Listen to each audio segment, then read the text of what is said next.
And we are recording. All right, welcome everybody to another episode of the Bore and Stoke podcast, brought to you by the Honda Goldwing and the Honda Goldwing Tour. And as we always do, we'll take a hot sec and take a break to hear from our sponsor. Want to take your road trip game to the next level? Honda's got you covered with the 2026 Goldwing and Goldwing Tour. Where this podcast brings the stories, the Goldwing brings the miles. Smooth flat six power, ride modes, and available DCT that turns long days into easy ones. You're listening to Bore and Stoke, brought to you by Honda Powersports and the 2026 Goldwing. If you're going to ride something legendary. All right, and we are back. Welcome, one and all, to, I think this would be episode 23 of the Bore and Stoke podcast. You got all four of us in the house for this one. We've all been all over the place, including Dennis, who has just returned from a trip to Rome. That lucky dog. We'll talk about that. We'll talk about that a little bit later on. But yeah, some cool stuff to talk about this episode. But before we talk about this episode, let's talk about the last one real quick. If you haven't already, check out episode 22. Actually, check out all the previous episodes of the podcast. Start at number 1. Yes, if you're bored. Do yourself a favor. Yeah, just binge it, all of it. But yeah, episode 22, the previous episode, we interviewed, by we, I mean Sylvia and I, interviewed history-making woman, Kayla Yakov, the first woman to get on the podium at the Daytona 200. Super fun interview. Sylvia was there, got to see it in person, so that was pretty rad. Yeah, it was. Yeah, we had a good time talking to her. She's crazy to think she's only 18 years old. Very well delivered her information too. Yeah. It was a super interesting one to listen to. Yeah, she's awesome. So Sylvia and I both told her we are going to interview you again when you win a race, not if you win. That's right. Whatever that's going to be. So she will be on the podcast again, hopefully very soon. This episode, in case you're not familiar, the odd-numbered episodes are where we talk about the latest news and rumblings in the moto industry, talk about some of the bikes we've ridden, some of the gear we've worn, and fill you in on what we've been up to since the last one of these. So, we're going to get started now with some news, starting with KTM and Husqvarna. Dennis, do you want to take this one?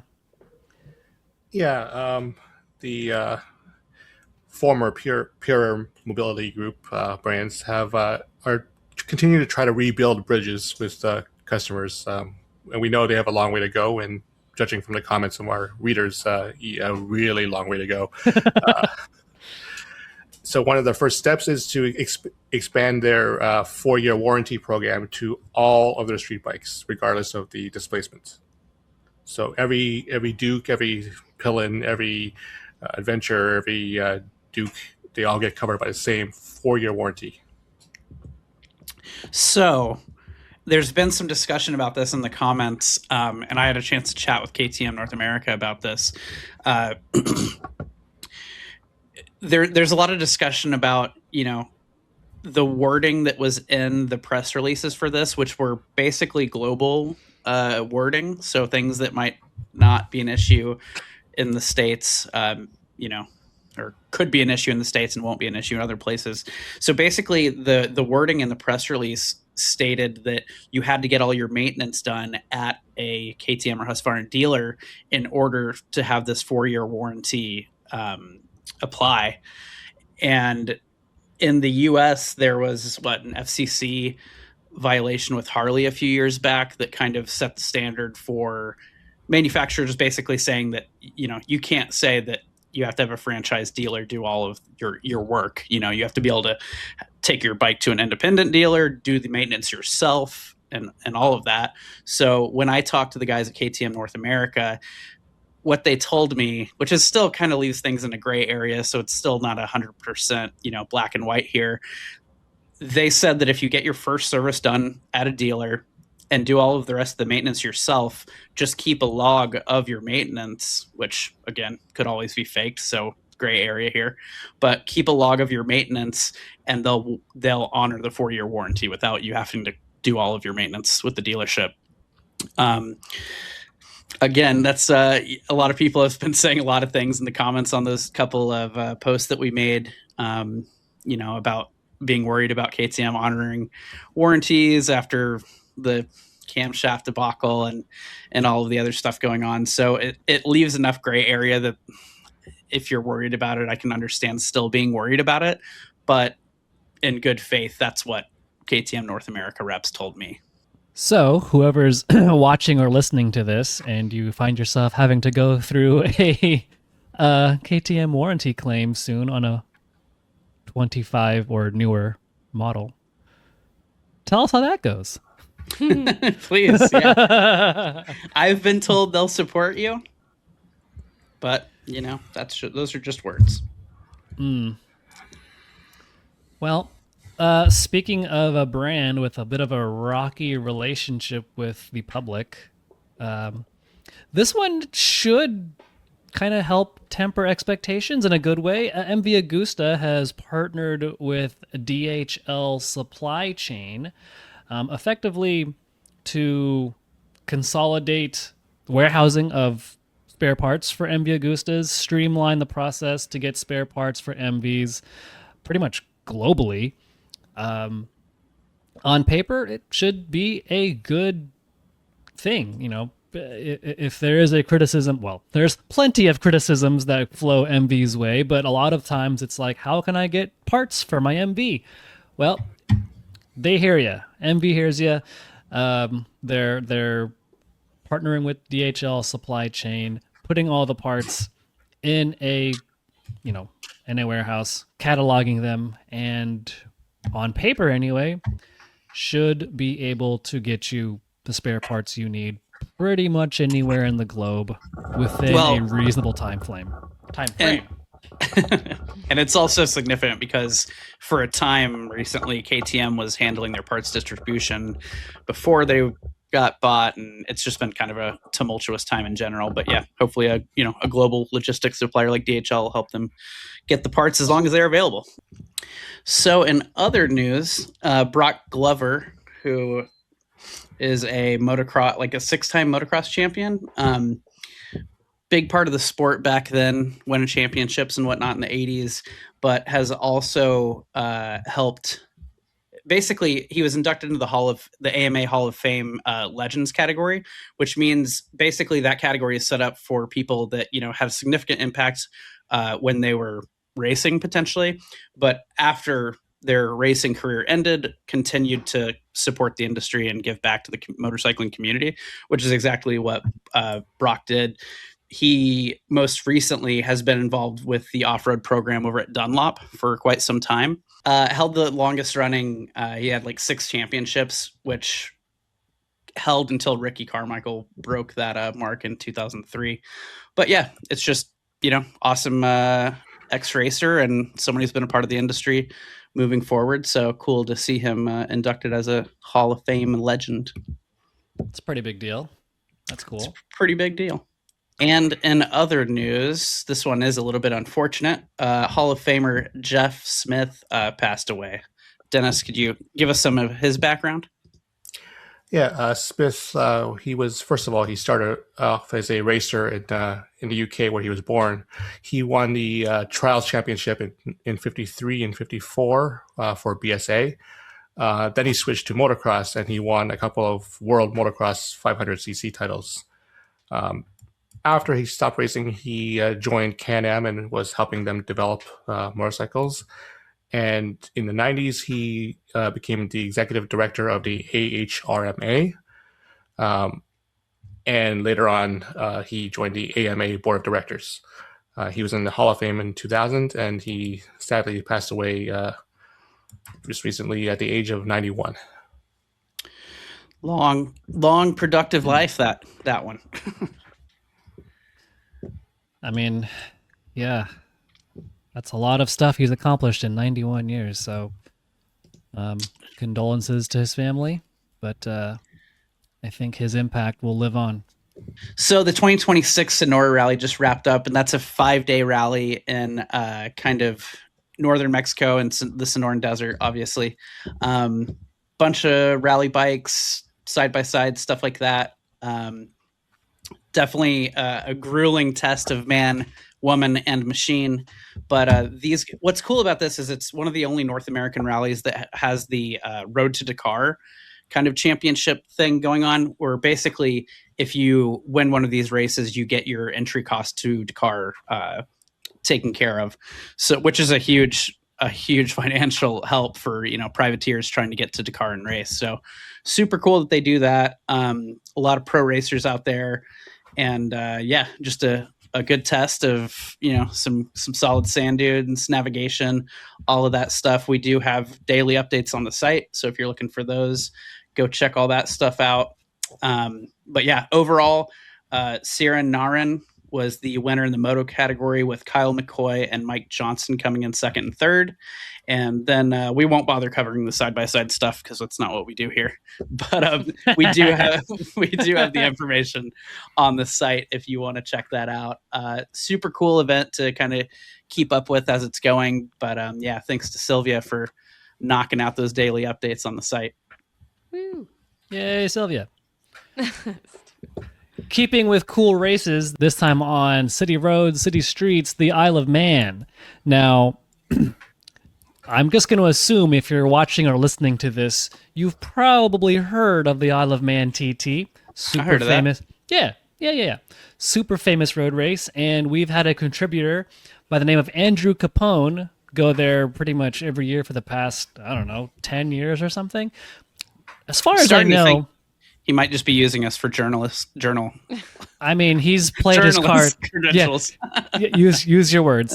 He's been playing it right. And as far as I know, there's no relation to Al Capone, but I could be wrong. Could be.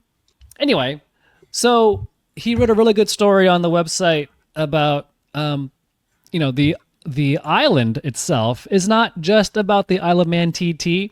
There's a lot of, the Isle of Man TT is obviously the most famous one with all the pomp and circumstance and the one everybody wants to go see. And for good reason, it's pretty awesome.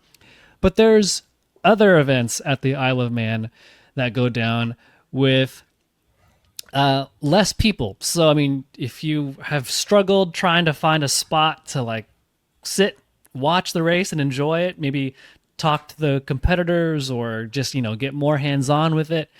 There are a series of other races that happen at the Isle of Man that are way more mellow, way more intimate, and just as cool.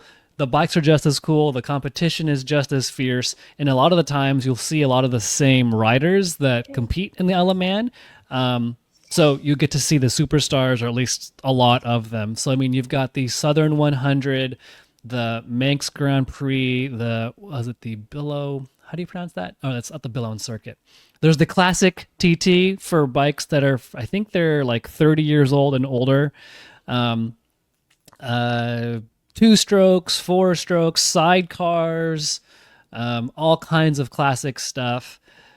And again, it's just a way to see racing at the Isle of Man without the huge crowds that you would see at the normal TT races. And so Andrew wrote a really, really good story about how you can go there, especially as, I would say as an American, but that can expand to a non-European who wants to come to the island and see races and take a look at, a bit more relaxed atmosphere. Lots of good stuff there. The photography in his story is also fantastic.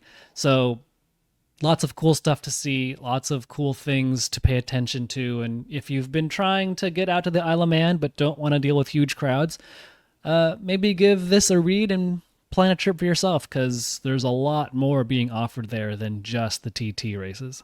All right, so that about covers it for a lot of the newsy items. Now we're going to get into some bikes. Ooh, some spicy meatballs. Yeah, we're going to start off with two very, very spicy meatballs. And end it with one that's not as spicy. That's going to be particularly a letdown. Should we start with that one then? Maybe we should start with that one. All right. Let's We're going build to change it up, course. you know? Yeah, let's Get change us course. on top of the mountain. All of these are limited edition models, but they just kind of get cooler and cooler as we go along. So start things off with the KTM, another KTM, because all we do is talk about KTMs here. Just ask our commenters. I know. The 890 Adventure R Rally. Yeah, Ryan and Dennis, I think, know the most about this bad boy. What do we got? Yeah, I mean, the rallies are all about the suspension, but this one's particularly interesting, or a little more interesting than the rallies that have come before it. Dennis, you want to touch on that? Well, yeah, like you said, the key upgrade here is the longer travel, higher performance suspension, again from WP, of course, and of course you also have the Red Bull livery as well too, the giant Red Bull on the side there, and it uses the same factory level suspension as KTM's Dakar machines, so it's basically as top tier as you can get for rally and off-road riding. The MSRP for this is about $22,650 US, which is about $6,000 or so more than the regular 890. But again, you get the longer travel suspension and higher, and you get it's fully adjustable fork and a fully adjustable high and low compression rear shock, which the regular model does not have.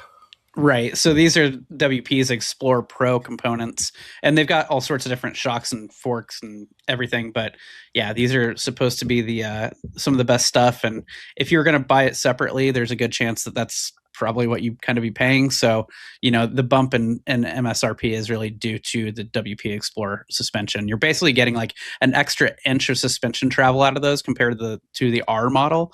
And that's going to basically give you about an inch more ground clearance too. And this time you get the Red Bull livery with an interesting color scheme. So, make you feel like you're Daniel Sanders. So, we'll see what you can do on that. But yeah, it's a spicy price tag to go with some nice suspension. Oh, if we're talking spicy price tags, then we're just getting started, buddy. We don't even know the we price don't tag. even know. If you have to ask. Okay. Let's go with Aprilia. Let's do the Aprilia, and then we'll end with the big boy. Although they're both pretty spicy pretty meatballs. Substantial. Yeah. So we are recording this the Friday before the Austin. Hey, don't tell everybody. They can't know. This context matters. So we are recording this the Friday before the Austin MotoGP round, and as such, some big news has come out from both Aprilia and Ducati. At this point, you'll already know what they are. So the Aprilia X 250th. Let's start with that spicy meatball. Dennis, what do we have going on? Yeah, it's funny actually. It seems like only yesterday that Aprilia released their last X model, the XGP. But it turns out that was back in September, apparently. Who knew? Time flies. Time does fly here. And the follow-up to that is the X250th. Launched at Circuit of the Americas, timing with the Grand Prix this weekend. It's dressed in a red, white, and blue American flag Hell yeah. colors. Obviously celebrating America's 250th. But it's more than just a really cool paint scheme. The X250th is according to Aprilia, is the first motorcycle to market with carbon brakes. That's a carbon fiber reinforced with more carbon for the front brake discs. Right, Not to be important. confused with the next bike we're going to talk about. Exactly. That'll be an important point here in a minute, because it's carbon, not carbon ceramic. Yeah. But go ahead, Dennis. So the big deal here is the carbon front brake discs. These are carbon fiber reinforced with more carbon. They are the exact same spec used in MotoGP. So we're talking super high performance. We're also looking at half the weight of steel discs. so less unsprung weight, less inertia. So basically, the top tier brake disc you can get. The one downside to carbon is that they're not as durable. So that's why it's perfect for a track only bike like the limited edition X250th. Not so much for a street bike though, because they won't be able to withstand the same daily usage. The other downside to carbon brakes is they need a lot of heat to work properly, and that definitely won't happen on the street. And your first few corners on the racetrack, maybe even your first full lap, depending on your pace, you'll have next to no brakes at all until they get warmed up. So this is not for the faint of heart, but I think you kind of knew that. Well, this is also a track-only bike. Yeah. So, I mean, so looking at the pictures of the X250th, I mean, you see the MotoGP inspired winglets in the back, the rear seat area. There's like some ground effects on the side fairing for better downforce in a corner. Just full on like GP trick stuff. So cool stuff with a price tag that really, it's a lot, but What is it? How much? I haven't gone to there yet. Oh, if you have to ask. Is there a price tag in here?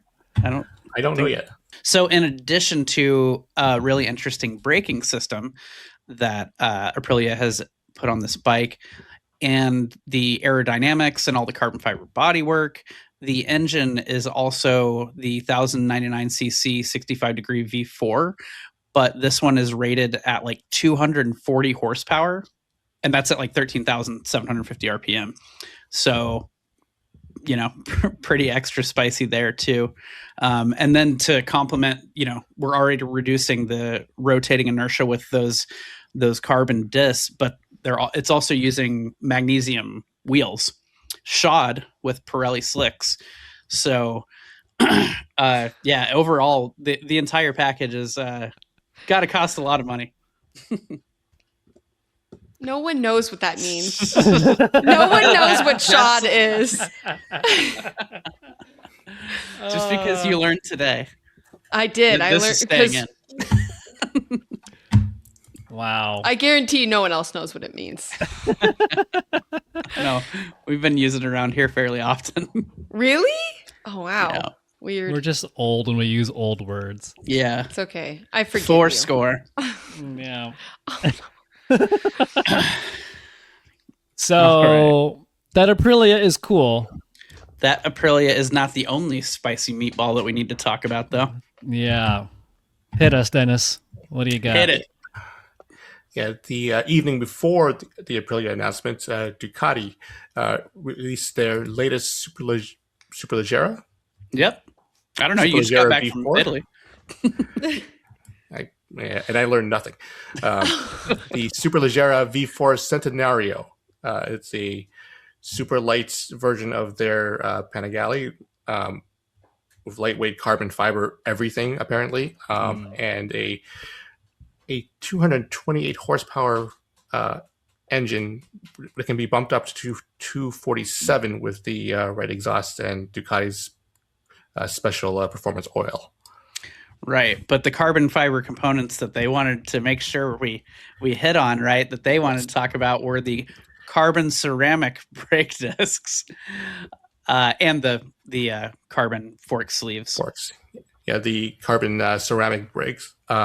So like the carbon discs on the Aprilia, these are carbon fiber reinforced with ceramic. In this case, it's a silicon carbide compound.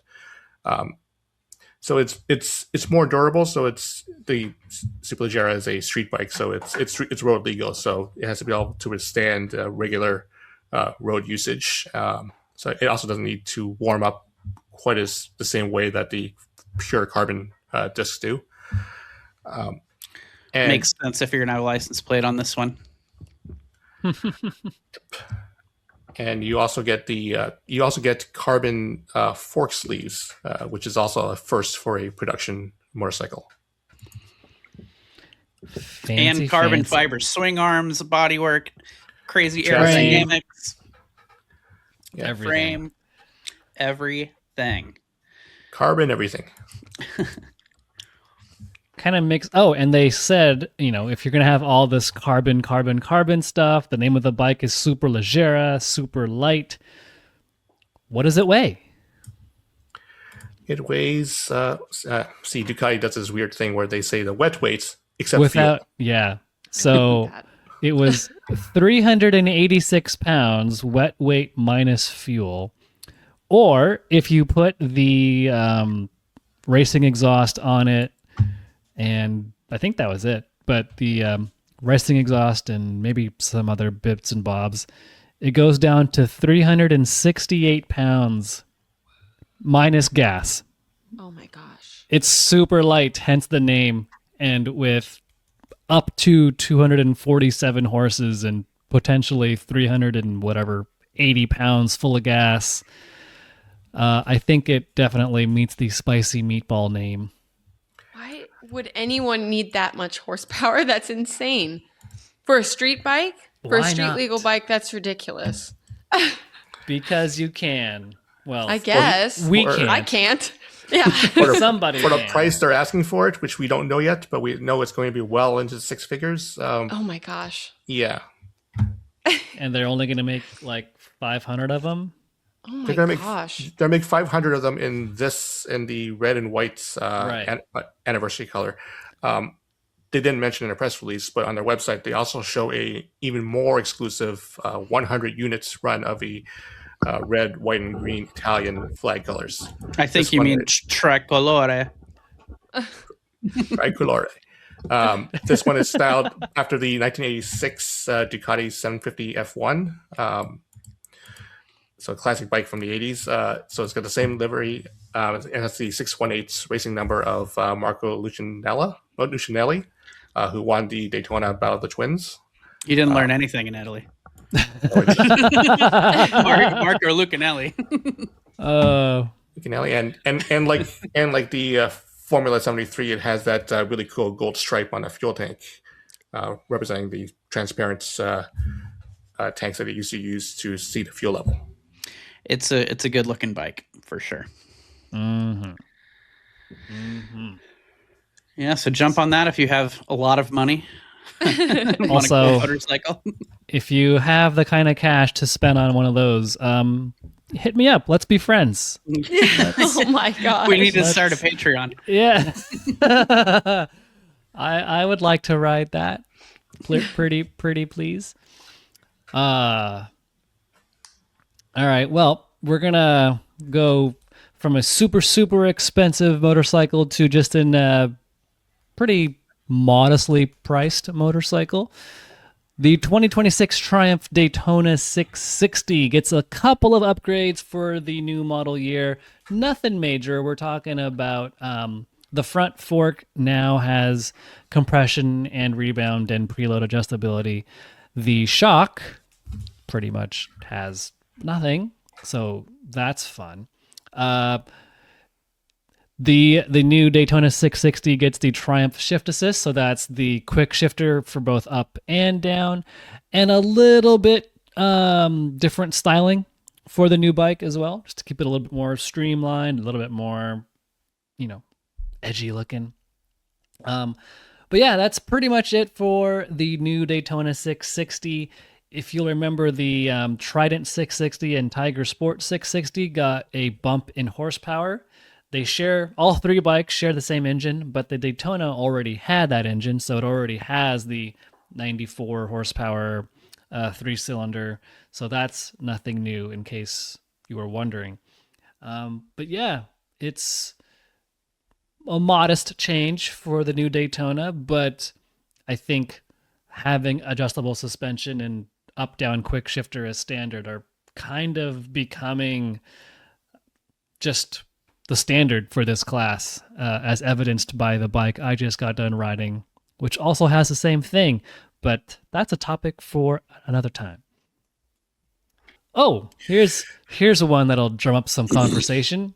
The 2026 Honda Transalp. What's happening there? Yeah, the 2026 Transalp, Honda just announced that it will be coming standard with e-clutch for the US for this year. Ooh, And controversial. only e-clutch. Only. It follows the footsteps of the Hornet, which also CB750 Hornet, which also only comes with e-clutch for this year. Honda is really making a push by expanding the number of bikes using this electronic clutch, which again, it's kind of based on the feedback, we're getting kind of mixed comments about people who are either for it or against it. Ryan, I know you're not a particular fan yourself. I think, well, correct. That's kind of how the comments section has been going on that story. But there's also been a lot of discussion of people don't seem to fully understand what the e-clutch technology does. And I think because Troy has attended the last two press launches with this technology on both the 650s and the Rebel 300, Troy, tell us exactly what is happening. Give us a quick breakdown of this tech. So the e-clutch, really all it comes down to is there's two electronic servo motors that, for lack of a better term, take the place of the clutch shaft and effectively allows the bike to not stall. Effectively, you could also think of it as like an advanced version of an up-down quick shifter, but you also can't. I shouldn't say you can't stall it, because you can stall it, but it's very hard to stall. Effectively, it takes care of the clutching for you, basically. Yeah, you really don't need to use the clutch unless you want to start the bike in gear. But after that, you pretty much don't need to use the clutch anymore. That being said, you still can use the clutch like normal if you want to. So right, there's that. But you do shift yourself. You choose when the gears are being changed. Exactly. You just, it just kind of makes the barrier to entry a little lower for people that might be new getting into it. And on previous podcasts, we've talked about whether or not we feel like that's a good thing, because it doesn't set people up very well if they want to move up to a bigger bike that doesn't have that technology on it, which, you can decide for yourself on that. I think my personal experience with this was not at a Honda press launch. It was at a tire launch. And I've talked to a few people, Troy's experienced this, and we've chatted with them about it. I think there's probably a good chance the one that I was riding wasn't set up correctly. There was something wrong with it because it wasn't really working the way it seemed like it should. But I was actually just talking to someone at a press intro this week who mentioned they thought it worked fine and kind of did what it was supposed to do. So between that and Troy's experience, I think there's a good chance mine might have been, faulty in some way. I rode the Honda 650 with the e-clutch. It's possible to turn it off as well, right? Like you can just have it as a normal standard clutch shifting bike. I'm pretty sure because you can. Oh, go ahead. You can pull the clutch lever, and that overrides what the electronics do. So at any time, you can have, if you want manual control, you can just grab the lever and do it yourself, and it will interrupt the automatic system. After you let go, after a few seconds, it turns back on. Oh, okay, gotcha. But there's also like some weirdness when you go to grab the clutch lever where the slack is there because the servo motor is doing what it thinks it needs to be doing at the time. So that's a bit of a weird feeling. I think maybe some of that's what you experienced too, Sylvia. That's exactly what I experienced. It felt if I wasn't told, I would have been a little weirded out because it felt odd, especially just from a stop to like taking off. That was kind of odd. Yeah. Right. I mean, yeah, what's happening there when that clutch lever is just dangling is effectively those servos are pulling in the clutch lever. They're pulling the cable. And so because that's already happening just in the background, the actual clutch lever is just dangling. Yeah. Yeah, which is, obviously it makes sense, right? Because that's what you would be doing with the clutch anyway. And it's a cable clutch. It's not, doing a hydraulic thing or just an electronic thing. So yeah, it's a bit of a weird feeling to kind of wrap your head around. While riding it, it was great because I didn't, on the when I rode it on the track, it was fine. The clutch, the quick shift up and down was great. I didn't notice it, but it was just from a stop to go was kind of weird. Mm-hmm. Well, go ahead, Troy. I mean, that exact thing from a red light turning into a green light, that's not the exact reason, but a big reason why the e-clutch exists, because that's when you're most likely to stall. And if they're trying to get new riders on a bike, when they don't have to worry about stalling, just twist and go, that's a big safety thing. Right. And, again, there's a time and a place for this, but we're talking about the Transalp only being offered in the US with the e-clutch, which I think, as an adventure rider, off-road rider, the clutch is a pretty big part of riding off-road. So, I think having that kind of weird feeling with the clutch, and when you might want to, loft the front or whatever kind of obstacles you're trying to get over off-road, that takes away one of the tools in your toolbox. So, again, yeah, you can use it like a normal one, but it still doesn't feel like a normal clutch lever. So on an adventure bike, I think it makes the most sense on the Rebel. 100%. For sure. Yeah. But yeah, it's a tough one for the Transalp. I can't say because we haven't, tested it. Hopefully, I'm sure we'll get a chance to do so. But yeah, that's my old crusty motorcyclist opinion. I'm sure there'll be some comments about it. It's got to be better. It's got to be better than an Africa Twin with DCT. The shots fired. The one difference with its use on the Transalp and also on the CB750 Hornet is that these are the first two models to use it with ride-by-wire. All the previous models I had it did not. So that means that they also had to program the ECU to use a clutch depending on which ride mode you're in, for example. Right.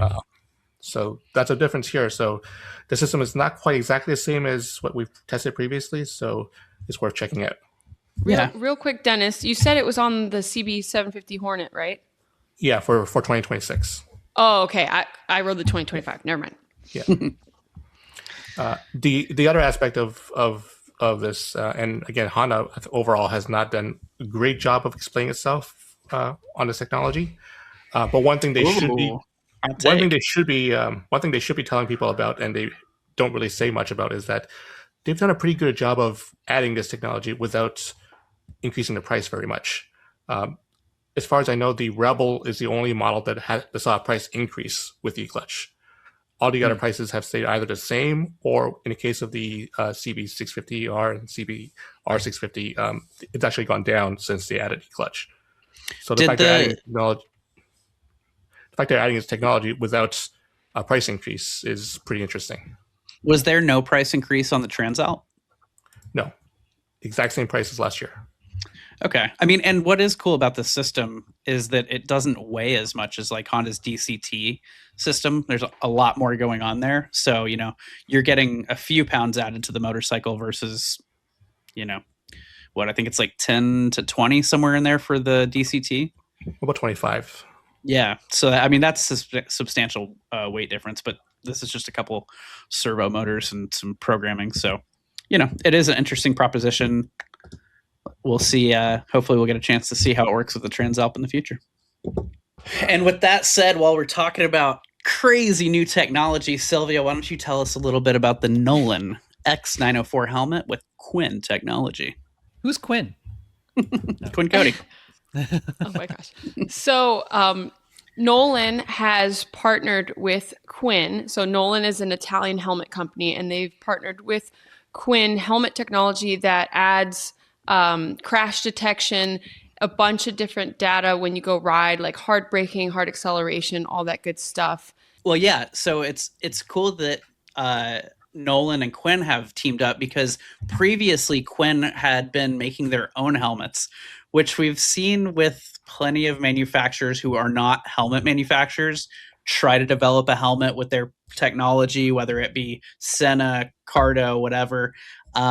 It usually doesn't go that well. You kind of need to leave helmet manufacturing up to the manufacturers, and you can stick your Cardo on the side and everything will be fine. Or with, brands like Shoei, they work with Senna or Cardo or whatever it might be to have systems that are fully integrated into their helmets, but they're letting the manufacturer do what they're best at on both sides. So that's kind of what's happening here with Quinn now. It seems they're integrating their technology into, a helmet manufacturer's actual helmet. So it's cool to see this kind of technology coming through because, probably most recently, I guess Cardo has the Pack Talk Edge Pro. And that unit kind of does the same thing. Like the big thing that we have in this is crash detection technology. It's cool that you get your data on your phone from your ride and you can record your ride. But really the important thing here is that it has the crash detection. So if it detects a crash, it can either call, your predetermined number, or it can alert emergency personnel, it's something also Apple now has on the iPhone. And all of this stuff, whether it's Quinn or Cardo, it is all you have to have it connected to your phone. So really, it's your phone is doing the heavy lifting, and these other technologies are kind of connected to it, but they're allowing it to be able to contact emergency personnel if you have a crash, a sudden stop, perhaps. Very cool. Yeah, it's not the acceleration, it's the sudden stop at the end. Yeah, strange happenings in your accelerometers and GPS and whatnot. Yeah. But cool stuff. Good to see it. Good stuff. All right, with that, let's take a quick sec and let's hear from our sponsor. Time for a quick pit stop and a shout out to the Honda Goldwing. Adjustable wind protection, heated comfort, and Apple CarPlay set the tone. Add refined suspension, a responsive chassis, and easy loading luggage for a first-class ride without the seatbelt sign. Because touring isn't just about the miles, it's about making every one count. Learn more about the 2026 Goldwing and Goldwing Tour at powersports.honda.com. All right, Dennis, this is your chance to tell us about your Roman vacation. So let's come back from our break. Don't forget to unmute yourself. Yeah. All right. So we are back from our break, and finally we have a chance to have Dennis talk about a trip he's done. Yes. So.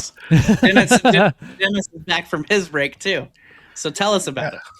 Yeah, I finally got out of the cave to see the outside world. Took the family to Italy and see Rome. First Very time nice. being, so it was really cool. And in between seeing the Vatican and going to Pisa for the tower, we stopped by a very little quaint Vespa museum. Nice. It's the Spazio Museo Vespa. It's just outside the Roman Forum. Perfect pronunciation. It's just outside the Roman Forum, so it's really close to all the touristy areas.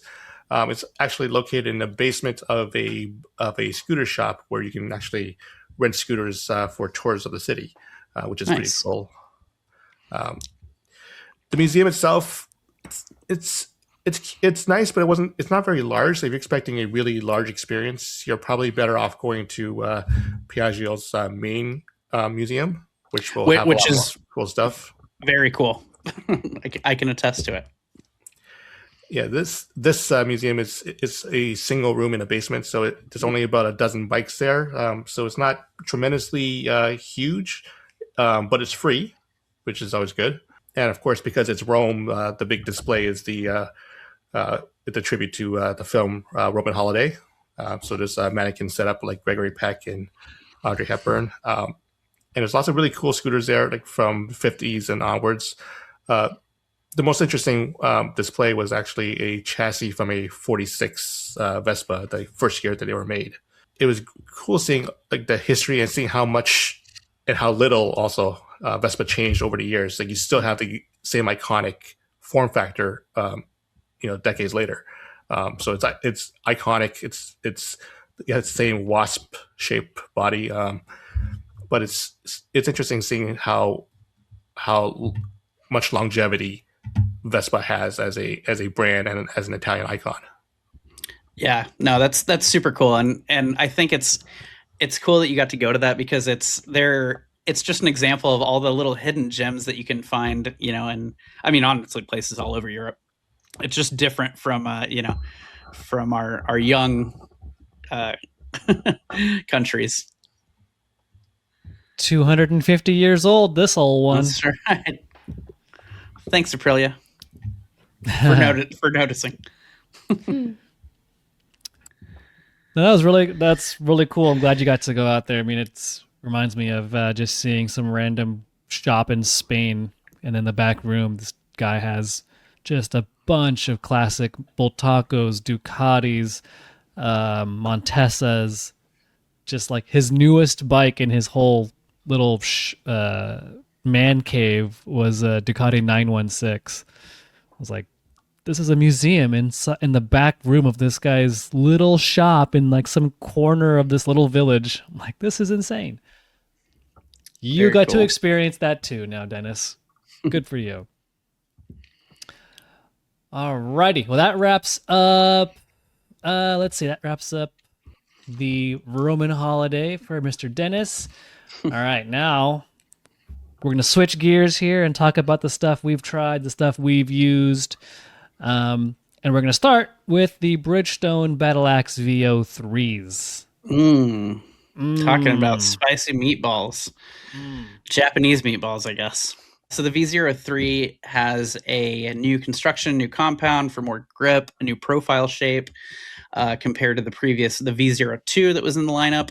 But they also are now offering a sprint compound, which is, obviously it's made for kind of a qualifying tire idea, so it doesn't have the longevity that the the standard, soft, medium, whatever V03 would have, but it does give you just insane amounts of grip, which I was able to test on the Chang International Circuit in Buriram, Thailand. Super cool opportunity. He's been milking that one for months now. It was, I just kind of sit here and reminisce about it every once in a while. But yeah, they also let us test the V02 alongside of it, because everyone here knows, but like when you change the profile of a tire, the characteristic can be extremely different. And the V02 was a little bit more pointy, whereas they made the V03 kind of a more linear, rounded profile. And it was, as the person who has done, aside from Dennis, probably the least track days here, I was a little concerned that I wouldn't feel the difference, and it's instantly noticeable. I wouldn't say one is really worse than the other. Like if you like the feel of that quick turn in, maybe the V02 is a good tire for you. But the V03, it's not that it's slow, but it's just super stable on every part of the corner. And yes, there is a ton of grip, and they've kind of manufactured this V03 in a way to give you more content, more of a contact patch, both like 5% and 6% front and rear. So, more rubber on the ground.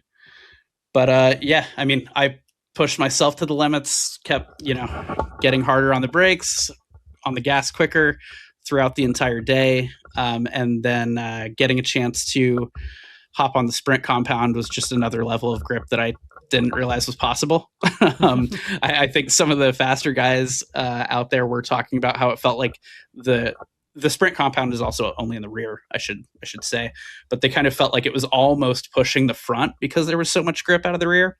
So massive levels of traction from that tire. And I got to test it on the Yamaha Austria Racing Team's World Endurance prepped race bike. So not a bad experience for that one. All right, rub it in. But as of right now, the tires are available. They're going to make a 200 version in the future. There's only 190s available for the rear right now. And they have not mentioned pricing yet, which for a top tier slick, you could probably have an idea of what we're going to be looking at for pricing. It's not going to be the cheapest thing in the market, but this is now Bridgestone's Halo product. So, no surprises there. If you have to ask. Right. Good stuff though with that one. Well, going from a top-of-the-line dedicated racetrack tire to a street-oriented tire, I recently got back from Chuckwalla Valley Raceway to try the Continental ContiSportAttack 5, which, as you can probably guess, replaces the SportAttack 4. Shocking. Yeah, crazy how numbers work. But so the whole concept with the ContiSportAttack 5 is primarily a street tire. The Continental says the SportAttack 4s were a 90% street, 10% track tire. With the 5s, it's now an 80% street and 20% track tire. But beyond that, Continental's goal, like most tire manufacturers, is they want the new tire to have more grip, both in the wet and the dry, than the old tire. So more grip, more stability, better performance in wet and dry, all of the above. So on the one hand, it seemed kind of weird to be testing predominantly street tires on a racetrack, but the other way of thinking a bit of it is, well, where are you going to punish a street tire the most than at the racetrack? And then you can kind of extrapolate backwards from there to kind of gauge how they would work on the street. And so what better way to find the limits of a tire than by riding a 1000cc superbike on said tire and trying to rip on it? And so that's what I did. The Honda CBR 1000 RRR, a lot of horsepower. It's a very peaky motorcycle, not an easy bike to ride fast, even with like slick tires. So to try it with a street tire was a bit of a challenge, but mixed feelings about it, really. The big talking point, the big technology feature for the SportAttack 5 is Continental's multi-zone belt technology. And effectively what that is the steel belts that go around the circumference of every tire, really. In the case of the SportAttack 5, Continental pays super close attention to a couple of things. One being how tightly wound the spiral cords are in the first place, but then two, how close or how far apart they are from each other, depending on where in the tire they need it. And so in the center of the tire, where you need durability for long miles, the cords are tightly wound and they're close together to keep that stability in place. And then as you go more towards the shoulder of the tire, the cords are a little bit more loosely wound and they're spaced further apart. So that lets the tire flex, lets the carcass move around a bit, helps to get more heat generated in the tire, helps put the proper contact patch into the ground at whatever lean angle and get them there with the desired heat as quickly as possible.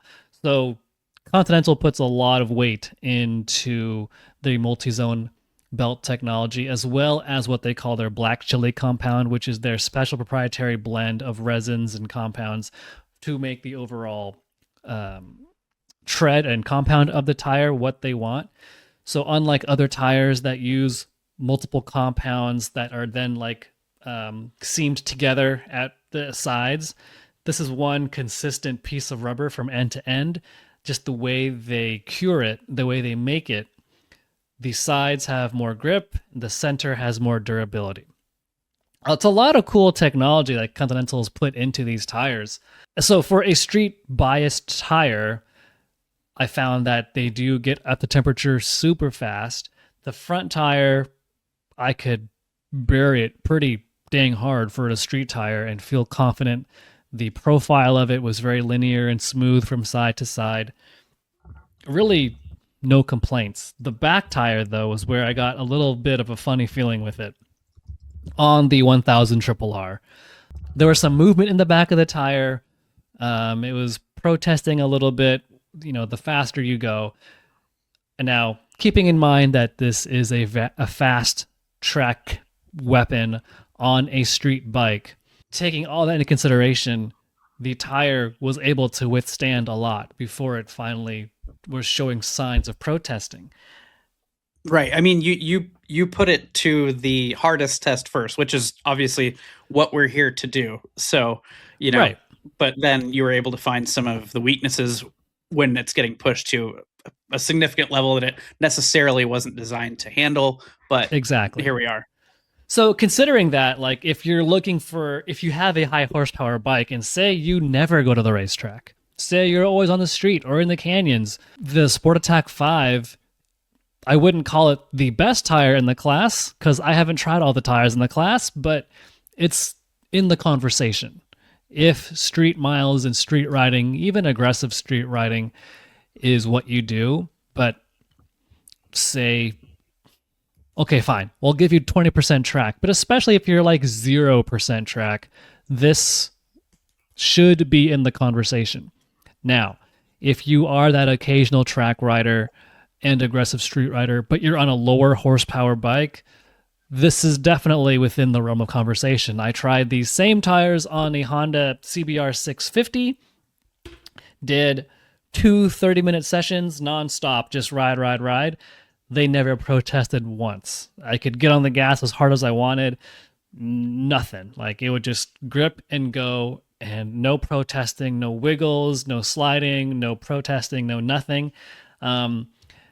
And it goes without saying, you don't need tire warmers with these tires. But the other interesting thing too is you don't need to change the tire pressure either, which typically when you go from the street to the track, you have to change, you got to lower the tire pressures, do all this stuff, make sure the rear is a lower pressure than the front, yada, yada, yada.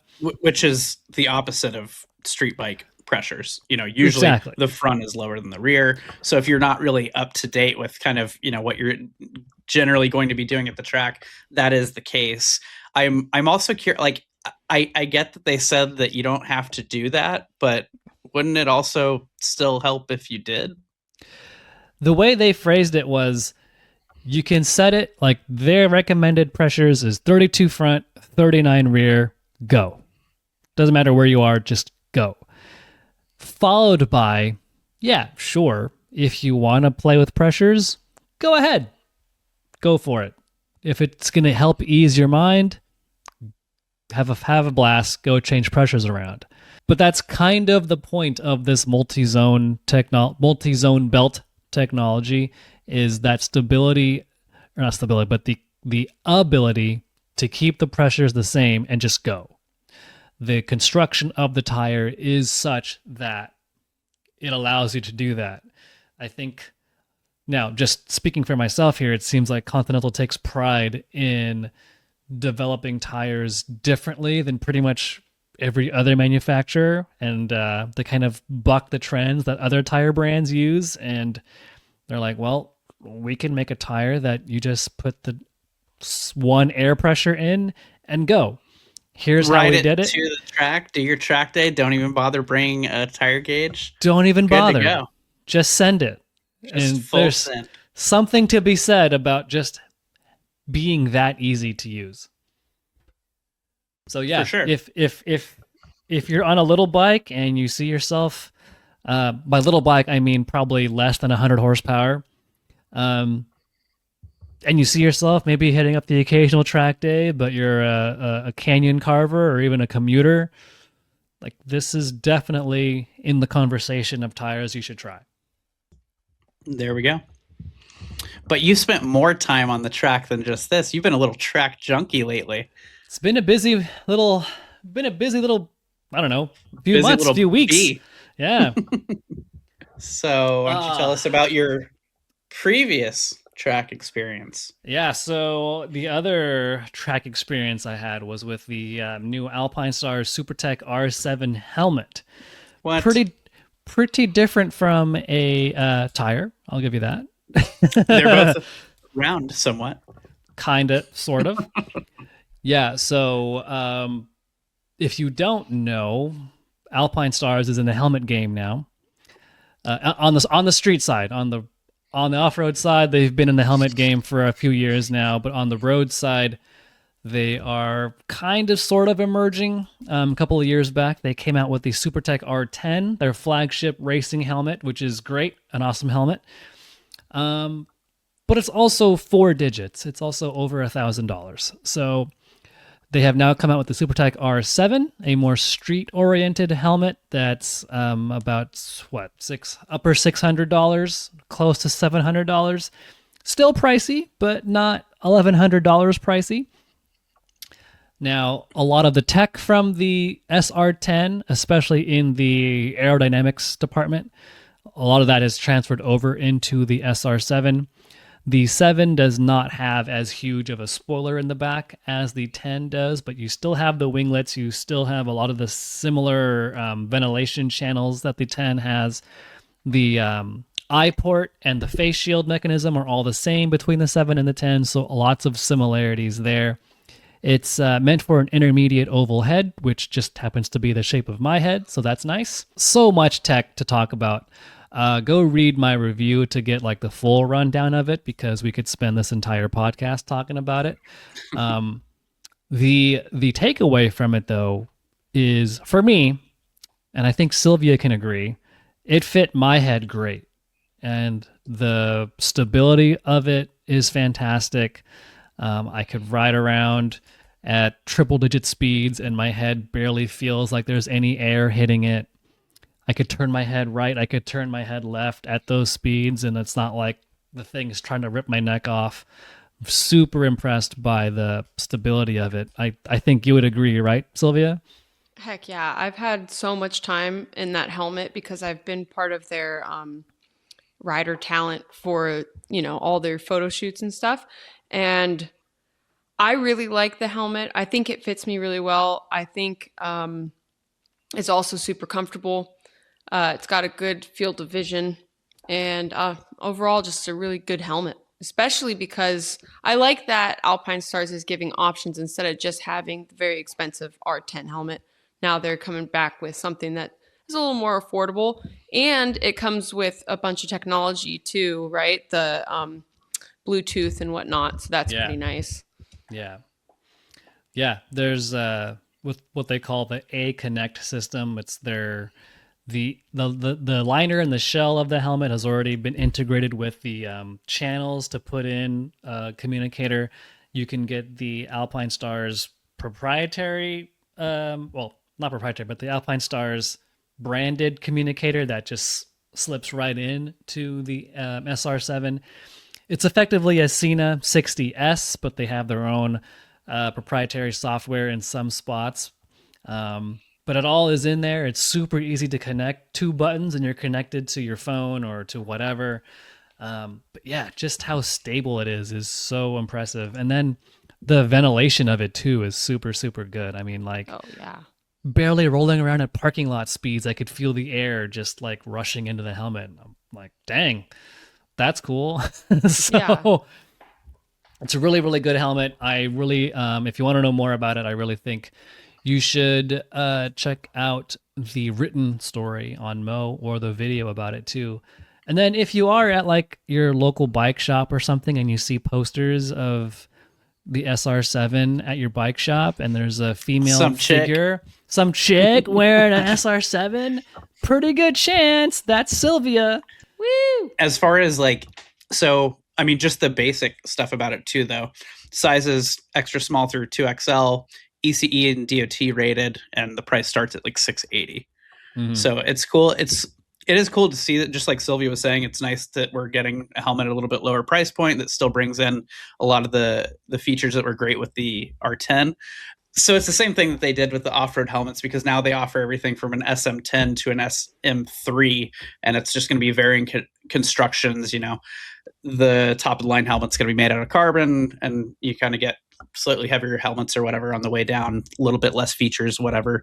But, so not surprising to see Alpinestars do this with their road lineup, and be curious to see what else comes out of there in the future, because they kind of putting a lot of stuff out there. Yeah, I did get to see what's coming next, which is very top secret, because I know I walked in on a meeting that I shouldn't have walked in on, but they showed it to me anyway. And that's probably all you should say. That's all I'm going to say. I know what's coming next, but I'm not going to say what it is. Perks of the job. Keeping with the gear theme here, for the longest time I've wanted just a black leather jacket. And to me, when I think of black leather jackets, I think of Vanson. Tried and true classic black leather jacket. Vanson's the way to go. American company. Yeah, they're in Fall River, Massachusetts. And just for whatever reason, haven't gotten around to making contact with them, building a relationship with them. But recently I have had that chance, and I now have my hands on a black leather jacket from Vanson. It's called the Full Throttle. They, as you probably know if you're familiar with Vanson, Vanson has a ton of styles, a ton of jackets, and they all kind of look sort of similar. But I was looking for a black leather jacket that I could kind of wear pretty much all year round on nearly any motorcycle, street motorcycle anyway. And the Vanson's pretty darn close to that product. There's a lot of perforation in it. There's some inner flaps that you can zip down and get just a ton of airflow coming in. Vents on the sleeves that also allow a ton of airflow. Like, it's just such a cool jacket that, you know, when you first look at it, it just looks like a black leather jacket, no big deal. But like, it's built so well. It's so robust. The leather is super thick, but it's very supple and soft, and it feels like it's been broken in for the past 20 years the minute you put it on. So, which I love this thing. I think is worth noting that like Vanson has kind of like historically had a reputation for like you could prop a suit up in a corner and it would stand up on its own because the leather is so thick and it takes a lifetime to break it in, basically. So when you brought it over to the In-Gear studio, I was pretty surprised when I picked it. AKA your garage. Shut up. You don't even tell how the sausage is made. No, but like feeling it, I was really surprised by how, you know, supple that leather was. And yeah, it's super cool to bake in all of that perforation and ventilation too. Yeah, I love that jacket more than I thought I was going to, because it's just so well built. But that's not the latest In-Gear video we shot. I had the chance to sample some Cortech leather gloves, which my brothers actually used some in the past that I thought were really well built and just kind of a solid leather glove for, you know, lower price point than you'd see from a lot of manufacturers, bigger names and whatnot. So it was cool that I had a chance to get a hold of these and try some out myself. And these are basically just a leather glove with, you know, some perforation, some hard parts on the knuckles to help, you know, sliding if you were to go down. Good kind of accordion stretch panels. It's got a floating knuckle slider, you know, all around pretty solid black leather glove. Comfortable, didn't take long to break in. Pretty basic, but it has the unfortunate name of the Cortech Mirror Breaker Glove, which is an obvious nod to punching people's mirrors off. Way. Yes, way. So yeah, couldn't help but throw a little shade at the naming convention. You know, we as professionals in this industry, obviously we try to be good ambassadors for motorcycling, and naming something that is kind of the opposite. So a little silly, but you know, if you're in the market, the glove's only $80, and so far it's been a solid option. So if you can get past the name, definitely an interesting one there. Good product, but check out the In-Gear video and you can learn a little bit more about it. And yeah, silly name. I mean, as much as we've all wanted to punch mirrors before, no one certainly has ever out of this group. Not at all. And certainly calling your gloves the mirror breaker. Oh, okay. Yeah. Well, you know. All right. So, longtime Mo contributor, our pal John Beck, has recently had a chance to try some new Harley Davidsons, the Road Glide Limited and the Street Glide Limited. Now, this is basically Harley's bread and butter motorcycles. This is Harley Davidson. These ones are loaded with tech, loaded with pretty much the kitchen sink from Harley Davidson. So, lots to cover here. Yeah, I mean, we obviously if you're interested in learning more about those motorcycles, you know, you can head on over to Motorcycle.com and read the review for those. But Dennis, would you want to give us kind of like the highlights on what the Road Glide Limited and Street Glide Limited kind of brought for 2026? Well, the big thing is that this is the first full tours with the current modern Harley platform. So we have the updated styling with the integrated headlights. They also introduced the new Grand Tour Pack, the new passenger backrest / top case, and also the latest speaker systems that they offer, and the TFT displays and the latest electronics as well too. The most important features. But yeah, I mean, it's not. I guess overall the experience probably isn't terribly different from other street glides and road glides if you've ridden the newer models, because they, the engine just continues to get bigger, but also it's just delivering such a massive amount of torque, but the throttle response is just even better. The smoothness from these new Harley touring bikes cannot be understated. They're super nice to ride and well balanced. And if you want to learn more about it, there's a decent amount to break down. So check out the review from John on Motorcycle.com. I mean, we say it a lot, and Harley gets a lot of flack for being so outdated and being these, rickety motorcycles and blah blah blah. But like, you get past those stereotypes and you look at modern day Harley Davidsons. I would say within, especially the past 5 years, even the past 10 years, especially now, like this road glide and the street glide, like there are some. Both of these bikes are just filled with modern tech. I mean, you don't get a bike that works that well by not loading it with modern day tech and modern day engineering. Harley is just kind of cursed to be in a position where they have to kind of keep the road glide and street glide looking the way they look because that's what sells. But underneath that Batwing fairing and that peanut gas tank, like that engine, they do a lot with that engine. I mean, the cooling system with it is pretty darn refined. How smooth it is in comparison, it is, it takes a lot to make an engine as smooth as that one is. The tech that they throw at the bike, and then obviously Harleys are known for their finishes. Their paint jobs, their styling, their graphics is second to none. And I think that just comes through again with the road glide and the street glide. Yeah, no, and they do a good job of, which, like you said, it's a difficult job to do, to make a classic silhouette of these motorcycles that everyone has loved for so many years, and then add, bacon technology, add a cooling system, add, lean sensitive electronics and rider aids, a giant, TFT system that works quite well, according to John.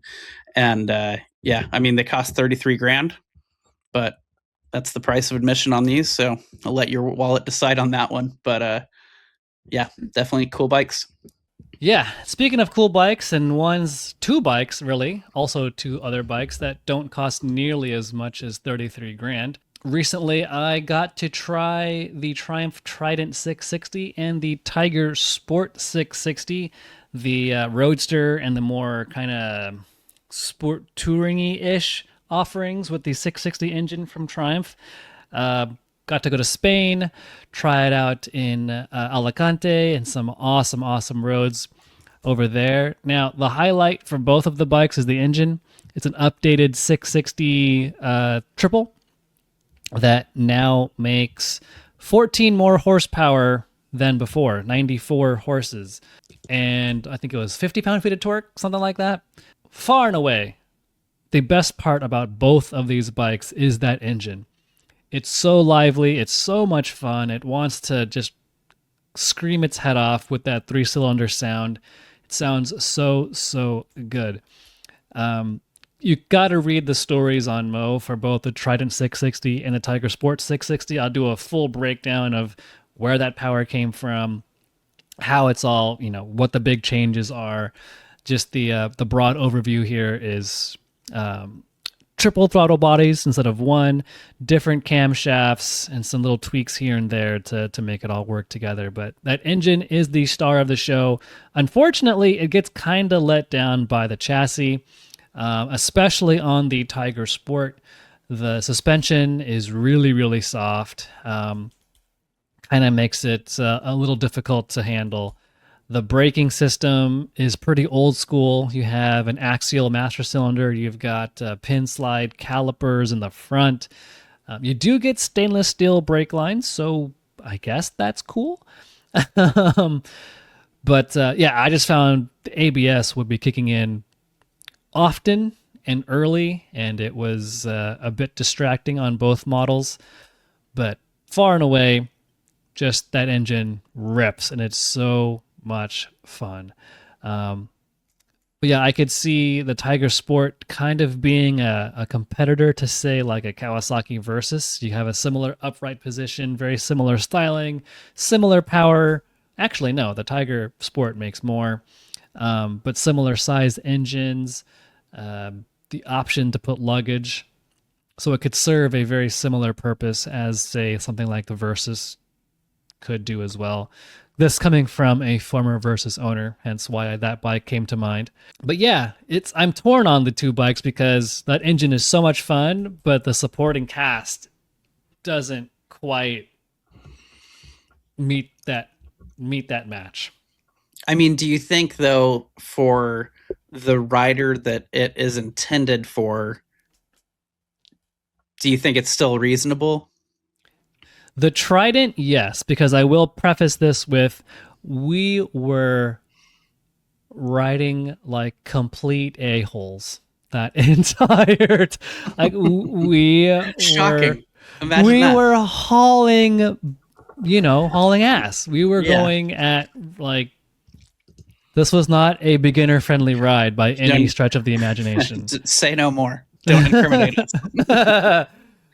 So in that regard, sure, it was maybe not the intended venue for what the bikes were meant to do. So that's why I say the Trident, yeah, for the intended audience, I think it would be fine. The Tiger Sport, I can't say so. Okay. That shock is really, really soft. We had to crank in so much preload. And I mean, if you are going to put just a top box and a passenger in the back, you've suddenly more than maxed out the preload you've got on that shock, and that preload is all you get. There's no compression adjustment, there's no rebound adjustment, just preload. And if it's meant to be going miles, and especially with a top box and a passenger, it's gonna be bottomed out in no time. Yeah. And so, yeah, that's a hard one. Yeah, that's a bit of an oversight, I think, on a bike that's definitely meant to have more weight added to the back, whether it's a passenger or luggage or whatever. So, I don't know. I mean, can't win them all. But man, that engine's so cool. That engine is so good. I can't stop talking about that engine because it's so good. I can tell. Yeah. Anyway, I'll stop talking about the engine and we can move on. So, that wraps up the things we've actually written about and mostly posted on the website.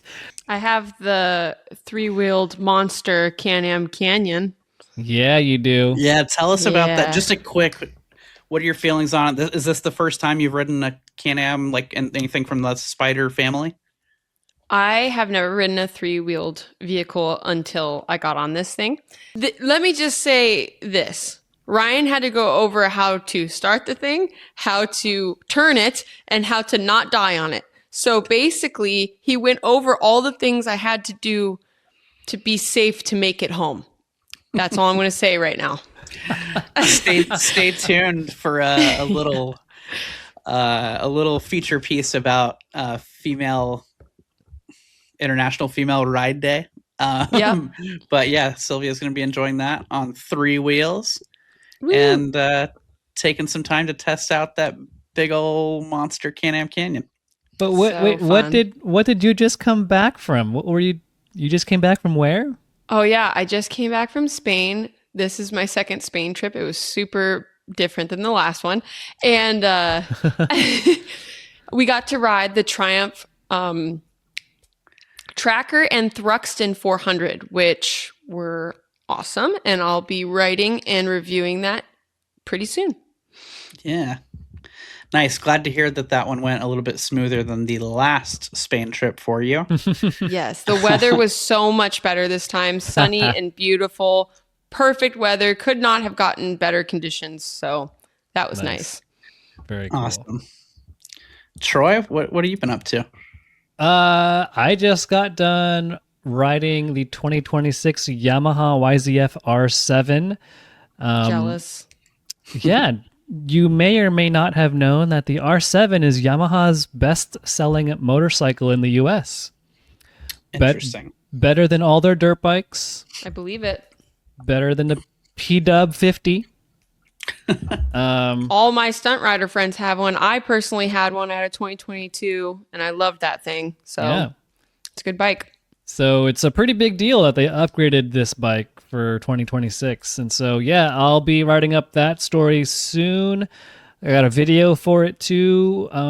Lots of little changes that make one big change. So, yeah, look out for that in the coming days. Woo. Yeah, we've been pretty busy here on Motorcycle.com. We had 3 press events this week. Just a couple weeks ago, we also had 3 press launches in the 1 week. So we've got.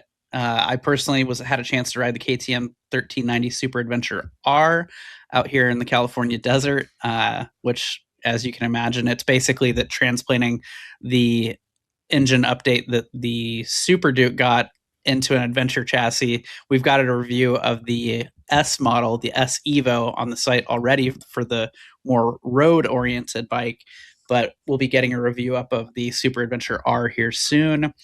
And I also just got back from somewhere testing the new Continental TKC 80 Gen 2. So super popular tire, basically set the standard in adventure riding, 50-50 tires. So this update to that one, it's a pretty significant update. So we'll have that live as soon as we can. And then, like I mentioned, Sylvia's got some fun with Can-Am coming up. We're going to have a test of the Kawasaki KLE 500, also a pretty highly anticipated bike. And there's really no slowing down. So we've got stuff for well into the next few months already on the calendar, but some of that we'll wait to tell you about until later. That's nonstop on the gas for us, but we wouldn't have it any other way. Exactly. All right. Well, folks, that wraps up, I believe, episode 23 of the Bore Stoke podcast. So if you are watching this on the YouTubes, leave us a comment. Tell us what you think. Tell us what you want us to, talk about. Leave your own comments. If you're listening to this on Spotify or Apple Music, rate us, leave us a comment there as well. That really does help us out. And we want to make this better. So tell us what you want to see and or hear. Some housekeeping items. Episode 24 obviously comes after episode 23, which is this one. Thanks for clearing that up. Yep, that's numbers for you. Numbers. We've got a pretty cool guest lined up. I won't spoil it, but we've got a really, really cool guest lined up. So stay tuned for that one. I should be testing the new 701 Supermoto soon, and everyone knows that's like my favorite street bike. So it's gonna be fun. It's gonna be It's going to be interesting to get Sylvia's perspective because she's owned and thrashed a few of those. So getting your take on the new one will be, a review that people should look out for. Yeah, I've tested and ridden a lot of. I personally own a 2018 and a 2023, so it'll be nice to see a new one. Plus, I've also tested the Gas 700 and all the 690s. So yeah, best bike. Can't wait. We'll try to keep it. Try to make the review unbiased, but at least you'll be able to kind of have the relative experience between the other two. Yeah, awesome, super cool. Well, right on. I think that just about does it for episode 23 of the Bore and Stoke podcast, brought to you by the Honda Goldwing and the Honda Goldwing Tour. For myself, for Dennis, for Ryan, for Sylvia, I think that wraps things up. So thanks everyone for watching, listening, and consuming this podcast. As always, ride safe, and we will see you on the next one. Woo! Adios!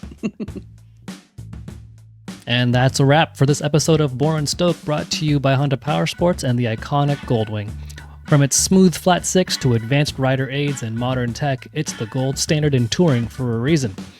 Whether you're serious about long distance or just long weekends, if you're gonna ride, ride something legendary.